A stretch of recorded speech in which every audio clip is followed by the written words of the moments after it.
Isang mapagpalang araw sa inyong lahat, Luzon, Visayas at Mindanao, saan man kayo sulok ng mundo ay mag-ingat kayo palagi mga kabayan. Dito naman tayo sa Manila Baywalk, Dolomite Beach upang mag-update. Medyo matagal-tagal tayo hindi nakapasok dito. Ngayon lang ulit mga kabayan at makita nyo, ang linis na yung tubig pala dito. Malinaw na. Ayan, luminaw yung tubig mga kabayan. At saka tinatag nila dito. Pero lumabas na yung dito, gray sand. Pero maganda pa rin naman tignan. Oh, nakita nyo mga kabayan. Ayan, bye-bye natin dito. Itong Dalampasigan.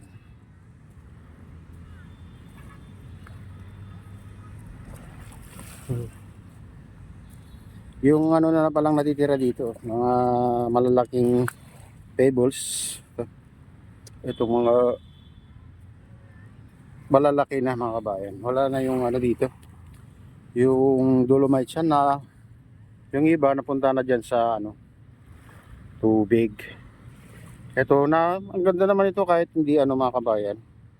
Kahit gray sand, pag natuyo ito pumuputi din.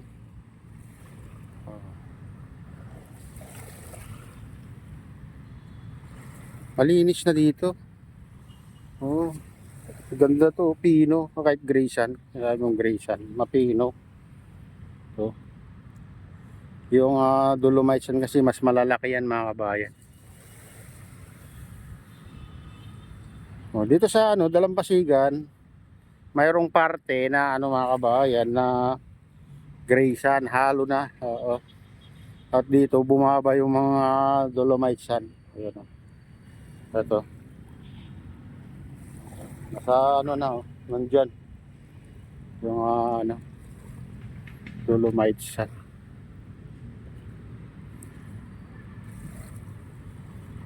Oh. Time check na tayo mga kabayan. Time check, 7:45 ng umaga. Medyo mainit na dito pag ganitong oras pala mga kabayan.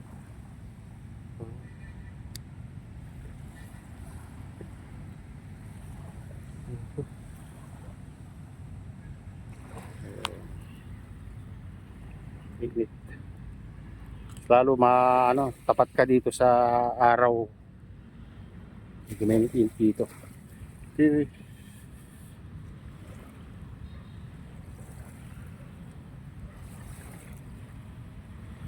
Ito yung mga kabayan, yung geotextile. Ito naman nasagsag na pero hindi naman bumaba. Dito lang siya, tatabunan. Dito banda malalaki yung pebbles. So pebbles tawag nila dito mga bato. Ito ay hindi basta-basta yan, naanod naman mga kabayan. Katulad yung maliliit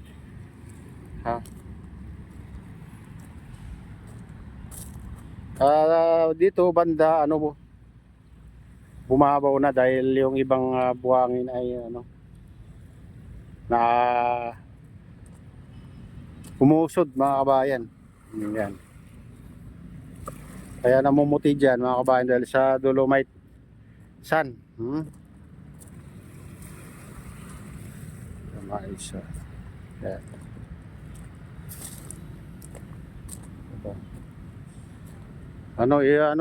Ilang buwan din tayo hindi nakapasok dito sa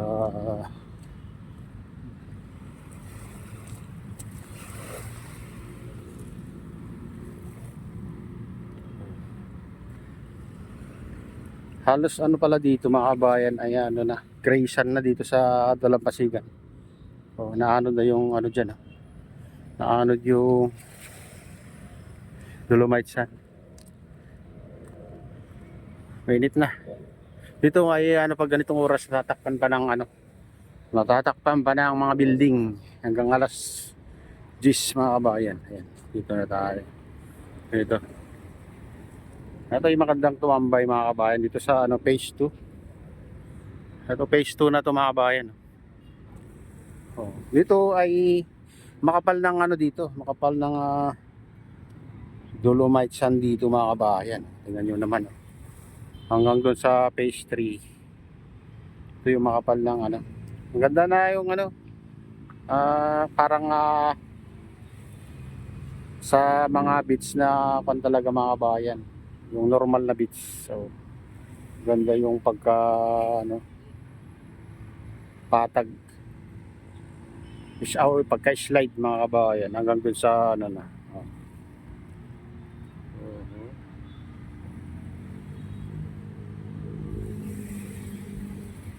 Ayun.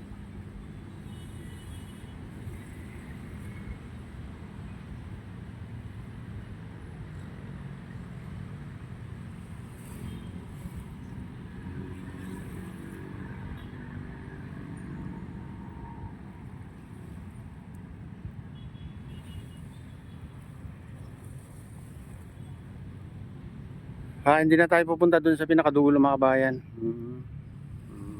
Ito. Malinis. Gandang ano dito pag maaga. Ang gandang magtambay dito pag ganitong oras mga kabayan na malamig.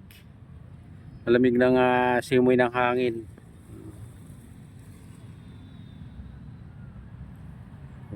Oh, ito. Ito naman.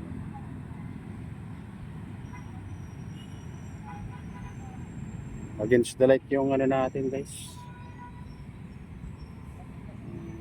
Ito.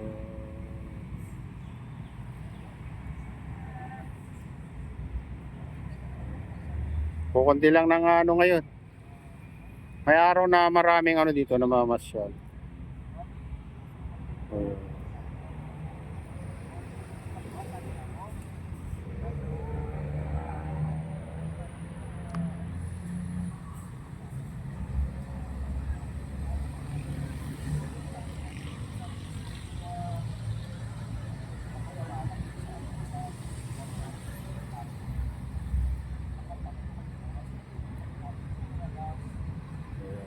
Yung na pumasok dito na namasyal, nandun sa gilid-gilid na lang mga kabayan. Ayaw marawan.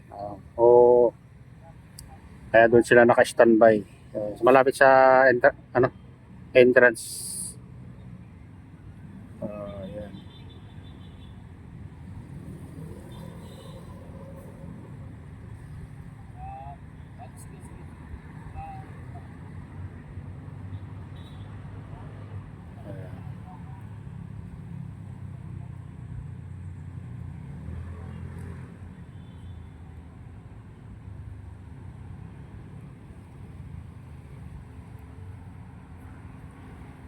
Yan.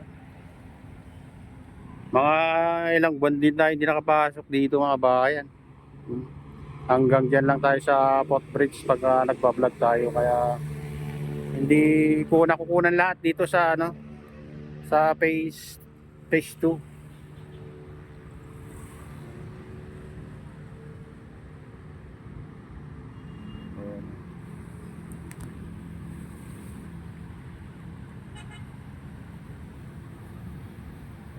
Ano to?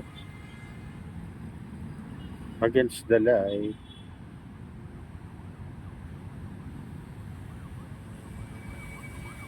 Against the light.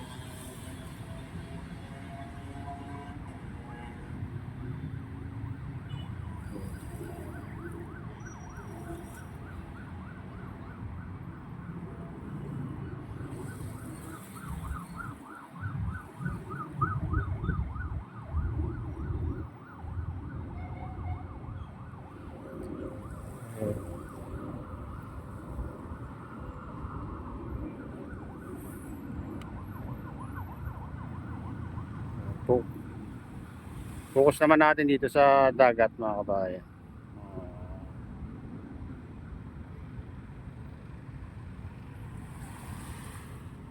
Ayan mga kabayan, ito na yung latest update dito sa Manila Baywalk Dolomite Beach. At shoutout nga pala sa lahat ng OFW, mga immigrants sa ibang bansa. Shoutout sa inyong lahat, shoutout din sa lahat ng vloggers, shoutout din sa lahat ng sumusuporta sa aking YouTube channel. Sana hindi kayo magsawang sumuporta. Shoutout din sa lahat ng viewers, mga nagla-like, sa lahat subscribers, sa lahat viewers, mega loud. Shoutout sa inyong lahat. Shoutout din kay Kuya Yu, kay Ate Lynn, kay Kuya Rick sa aking misis. Ayan, shoutout sa inyong lahat. Shoutout din Sa utol ko dyan sa Honolulu, Hawaii na si Nestor. Ayan, nagalaw, shout out sa inyong lahat.